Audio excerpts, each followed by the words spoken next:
লখিমপুৰৰ নাওবৈচাত ভয়ংকৰ ঘটনা। এইটো উঠত বন্দুকে খুনিয়াই দিছে।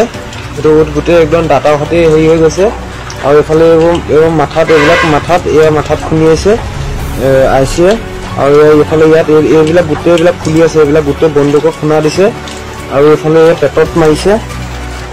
এইফালে পেটত ইয়াত মাৰিছে। এইবিলাক খোলা দাগ হৈ গৈছে। ইয়াত ঘূৰি আছে। খুৰাৰ ৰাগিত মাতাল হৈ যুৱকক আক্ৰমণ আৰক্ষীৰ।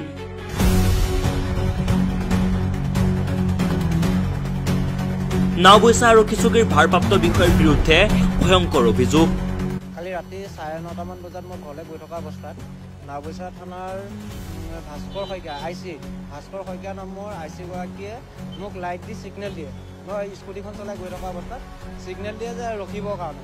যিহেতু মোৰ গাড়ীখন 60 স্পীডত আছিলে, মই তেখেতৰ ওচৰত ডাইৰেক্ট ৰাখিব নোৱাৰিলোঁ। অকণমান দূৰত গৈ কিনে মই গাড়ীখন ৰাখি দিলোঁ।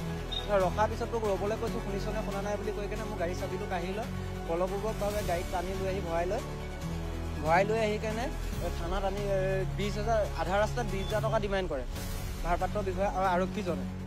ভাৰপ্ৰাপ্ত আৰক্ষী ভাস্কৰ শইকীয়া আৰু LC পৰাগ ভূঞাই খুৰাৰ নিচাত যুৱকক আক্ৰমণ কৰাৰ অভিযোগ।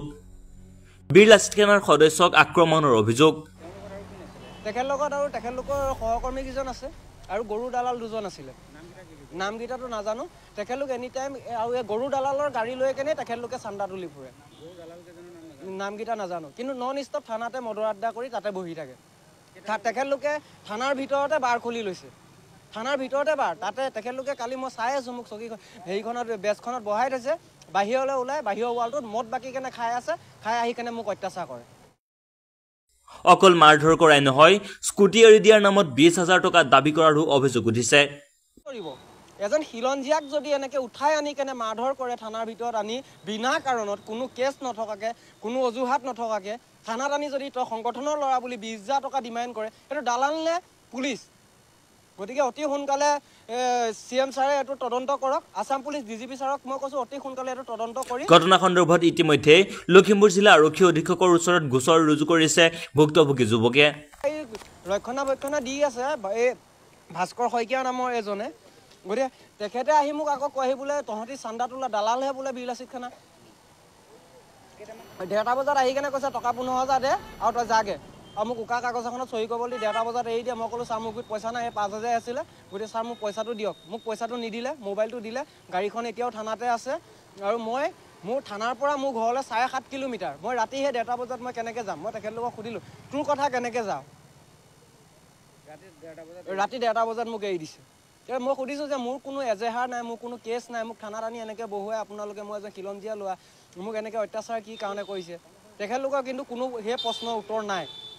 ছাৰৰ তাত মই বুলি নহয়, আমাৰ লখিমপুৰ বীৰলাচিত থানা জিলা সমিতিৰে মিলি আমি এখন এজেহাৰ দাখিল কৰিছোঁ আজি SP ছাৰক। আৰু আমি এটা ভাবোঁ যে আমি এটা ন্যায় পাম, উচিত তদন্ত হ'ব, যাতে এই ভাস্কৰ শইকীয়া যিজন গৰু দালালৰ লগত চান্দা তুলি ফুৰে, তেখেতেও যাতে উচিত শিক্ষা পায়। মই তাৰ প্ৰতি লক্ষ্য ৰাখি মই হেমন্ত বিশ্ব শৰ্মা ডাঙৰীয়াকৈ এইটোৱে কৈছোঁ, মই সুধিব বিচাৰিছোঁ যে AI নেকি স্মাৰ্ট পুলিচ? পুলিচে ৰক্ষকে যদি ভক্ষক হয়, তেতিয়াহ'লে জনসাধাৰণে কি কৰিব? এজন খিলঞ্জীয়াক যদি এনেকৈ উঠাই আনি কেনে মাৰধৰ কৰে থানাৰ ভিতৰত আনি, বিনা কাৰণত কোনো কেছ নথকাকে, কোনো অজুহাত নথকাকে থানাত আনি যদি তই সংগঠনৰ ল'ৰা বুলি 20,000 টকা ডিমাণ্ড কৰে, সেইটো দালাল নে পুলিচ? গতিকে অতি সোনকালে CM ছাৰে এইটো তদন্ত কৰক। আছাম পুলিচ DGP ছাৰক মই কৈছোঁ অতি সোনকালে এইটো তদন্ত কৰি অতি সোনকালে ইয়াক